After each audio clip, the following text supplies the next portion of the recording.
Hello students, today we are going to discuss part fourth of arithmetic progression. ठीक है। जो question इस समय आपकी स्क्रीन पर यहाँ दिख रहा है वो थोड़ा सा हार्ड है। ठीक है, ये क्वेश्चन थोड़ा सा ध्यान से समझना।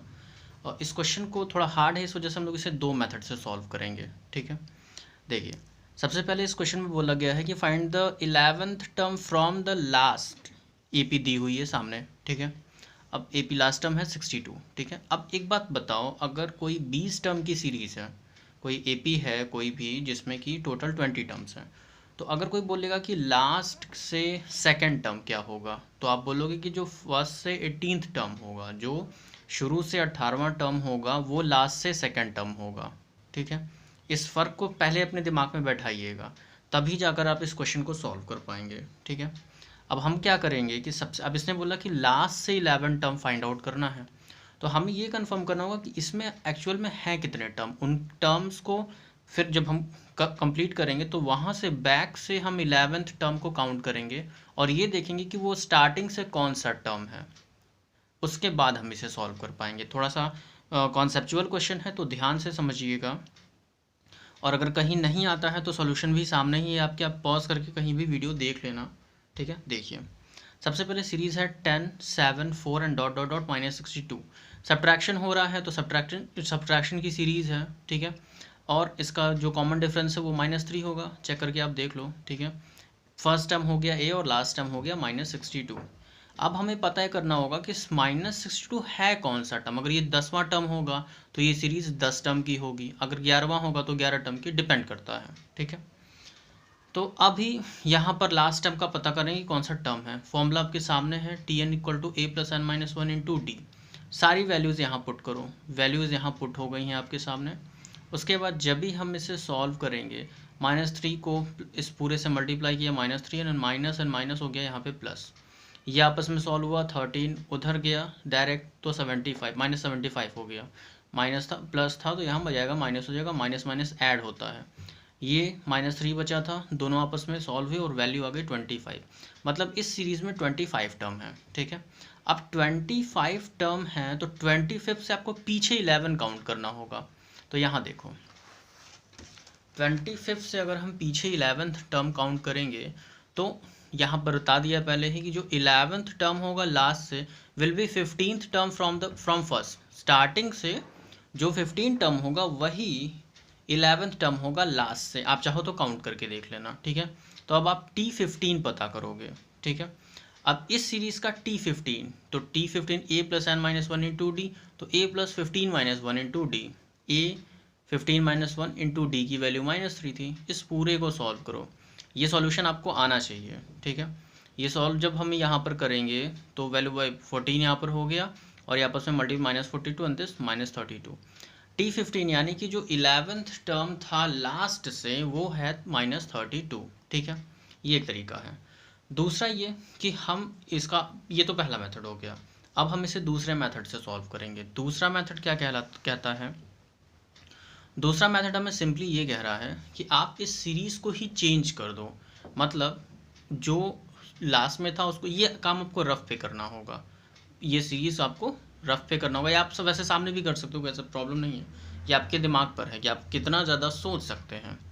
तो -62 इसका फर्स्ट टर्म हो गया और ऐसे यहाँ पे पढ़े तो अब यहाँ पे कॉमन डिफरेंस भी चेंज हो जाएगा। ठीक है, आप यहाँ पे कॉमन डिफरेंस चेक करोगे तो जो -3 था वो +3 हो जाएगा। ठीक है, क्योंकि सीरीज चेंज हो गई है। अब इसने बोला लास्ट से 11 टर्म, तो भाई जाहिर है कि यहाँ से हमें 11 टर्म फाइंड आउट करना है। सिंपली इसका T11 फाइंड आउट कर लो। अब यहाँ पे a हो गया -62, d हो गया 3, वैल्यूज़ रखो। a की वैल्यू -62, 11 - 1 हो गया 10, दिस विल हैज़ बिकम 3। ठीक है, 10 × 3 30, -62, दिस टोटल हो गया -32। जाहिर है कि हमारे सामने दोनों आंसर्स, यहाँ आप देखो इसमें भी -32 था और यहाँ पर भी आपके सामने आंसर -32 ही था। तो इससे पता चलता है कि हमारा तरीका बिल्कुल सही है। ठीक है, अलग है बट गलत नहीं है। ठीक है, नेक्स्ट एक क्वेश्चन, एक एग्जांपल यहाँ पर और पूछा गया है कि एक प्रिंसिपल अमाउंट है जिस पर मतलब सिंपल इंटरेस्ट के अकॉर्डिंग, सिंपल इंटरेस्ट लग रहा है 8% उसकी पर एनम की रेट है और टाइम है 30 साल का। ठीक है, तो उसने पूछा कि पहले तो ये बताइए, आप एनसीईआरटी के एग्जांपल में देखना, उसने बताया कि पहले आप ये बताओ कि क्या ये एक एपी को फॉलो करता है ये इंटरेस्ट या नहीं, और दूसरा कि लास्ट 30 साल के बाद जो 30वां साल होगा उसमें क्या कंडीशन बनेगी, क्या हमें इंटरेस्ट मिलेगा। ठीक है, तो इसके लिए आपको करना चाहिए, जब भी कभी भी आप एपी, यानी हमें यहाँ पर एक एपी फॉर्म करनी होगी, तो एपी को फॉर्म करने के लिए हमें कम से कम 3 इनिशियल टर्म्स चाहिए, फर्स्ट, सेकेंड और थर्ड, ताकि हम कॉमन डिफरेंस को समझ सकें।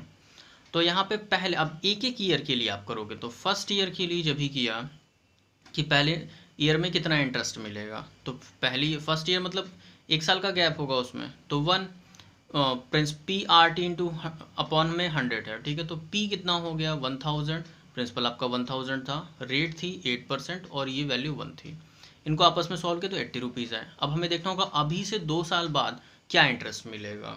ठीक है, देखिए अभी से 2 साल बाद, सी दिस वन, अभी सेकेंड ईयर के लास्ट में क्या मिलेगा, तो भाई यहाँ पे 2 कर दो, सॉल्व करेंगे 160 आएगा।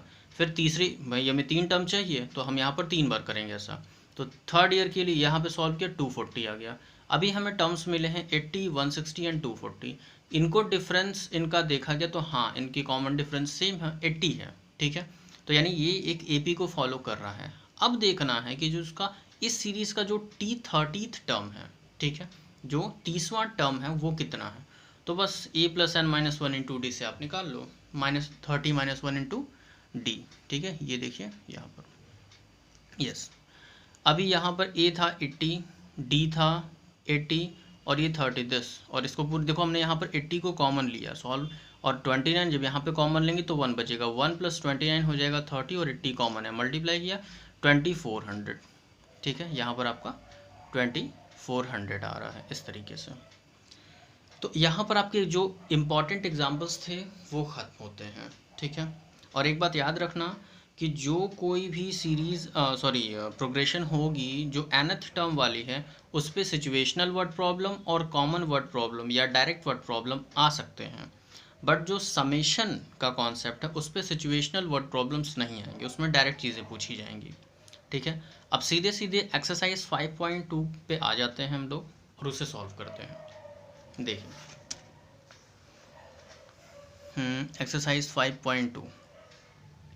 अब इसने क्वेश्चन नंबर 6 में क्या पूछा है, check if -150 is the term of this AP.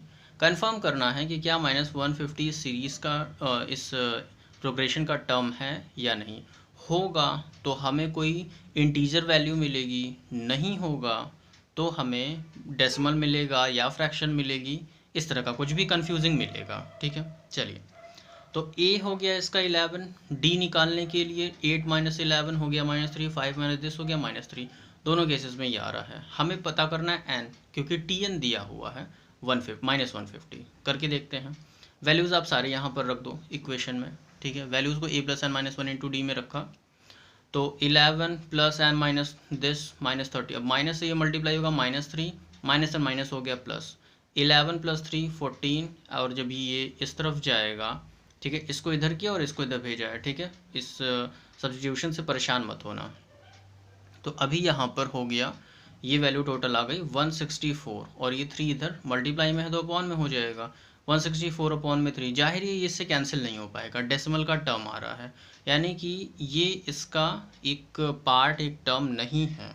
150 is not the term of this given AP. ठीक है, आप ऐसे बोलोगे। तो एक चीज़ यहाँ पे ख़त्म होती है। अब हम लोग इसके आगे बढ़ते हैं। आगे देखिए,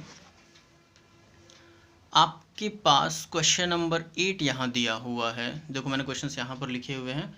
ठीक है, देखिए, एक एपी है, an AP consist of 50 term, total उसमें 50 टर्म दिए हुए हैं, of which third term is this and the last term is 106, find the 29th term. मतलब इसका 12th टर्म T12 दिया हुआ है और T50 लास्ट 50 टर्म है तो 50th टर्म दिया हुआ है। बोला इसका 29 टर्म आप फाइंड करके दिखाओ। क्या करेंगे देखिए, yes here it is.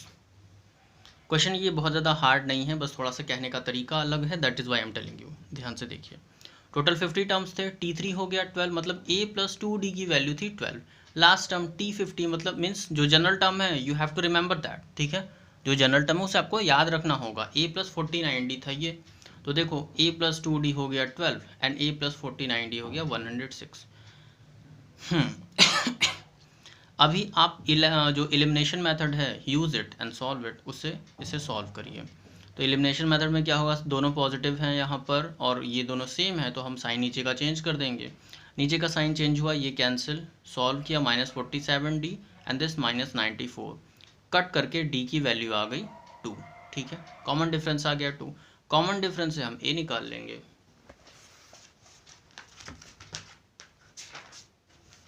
Yes, यहाँ देखिए ध्यान से, और इस बात का ध्यान हमेशा दीजिएगा कि जो भी क्वेश्चन में आपको ये लगता है कि मेरे बताने पर तो आपको आता है लेकिन अपने से करने पर नहीं आता, उस टाइप के क्वेश्चन, तो सबसे पहले जो बताया हुआ क्वेश्चन है उसी को प्रैक्टिस करिए। उसको जब आप बार बार प्रैक्टिस करेंगे तो वो क्वेश्चन आपकी समझ में आएगा अच्छे से। ठीक है, तो चलिए बिना देर की देखिए इसे। अभी यहाँ पर आ गया, ये डी की वैल्यू 2 थी, हमने इस इक्वेशन में रखा है t3 की वैल्यू में। ठीक है, t3 = a + 2d था, तो 2d, d की वैल्यू 2 थी, इसको सॉल्व करो, वैल्यू आ गई 8। ठीक है, 8 आ गया। ठीक है, और उधर d आ गया, a और d दोनों आ गया। ठीक है, तो t29 निकालना कौन सी बहुत बड़ी बात है।